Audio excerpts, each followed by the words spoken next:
Good morning everyone, and welcome. Today, we're delving into the fascinating world of criminology through the lens of classical and neoclassical perspectives on crime and rational choice. We'll explore the Enlightenment roots that shaped these theories, uncover their core principles, and discuss how these ideas continue to influence our understanding of criminal behavior today. I'm excited to take you through this journey of rational decision-making in the context of crime. Let's get started.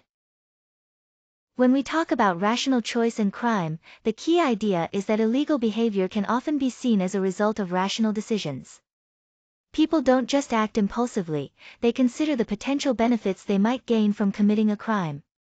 At the same time, they weigh these benefits against the likelihood of getting caught and the severity of the punishment they could face. Essentially, offenders go through a decision-making process where they assess the risks versus the rewards before taking action.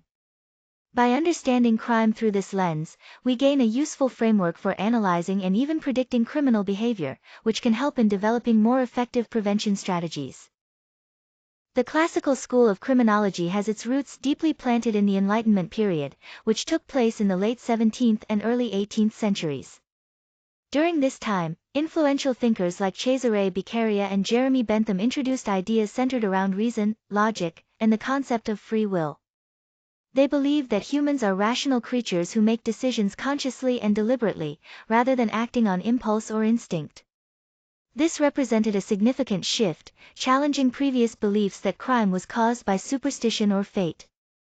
Instead, crime was understood as a result of individual choice, highlighting the importance of rational decision-making in human behavior.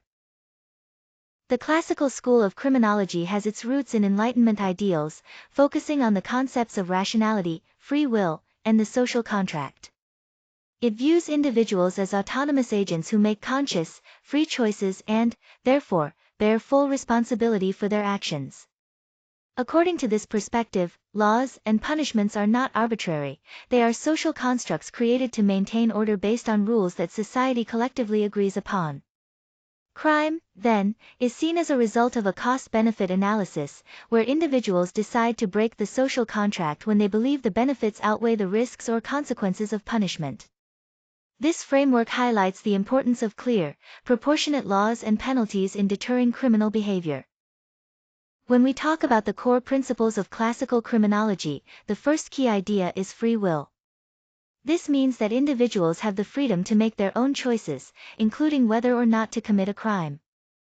People aren't simply controlled by external forces, they actively decide their actions. Next is rational choice. This principle highlights that crime happens when offenders believe the benefits of their actions outweigh the risks involved. In other words, they make a calculated decision based on expected rewards versus potential consequences. Then we have the criteria for punishment, which is crucial. For punishment to be effective, it should be swift, so the offender clearly connects the penalty to their behavior. It must also be certain, ensuring that the consequences are consistently enforced. Finally, it should be proportionate, meaning the severity of the punishment matches the seriousness of the crime to ensure fairness. All of these principles work together with one main purpose: to deter crime.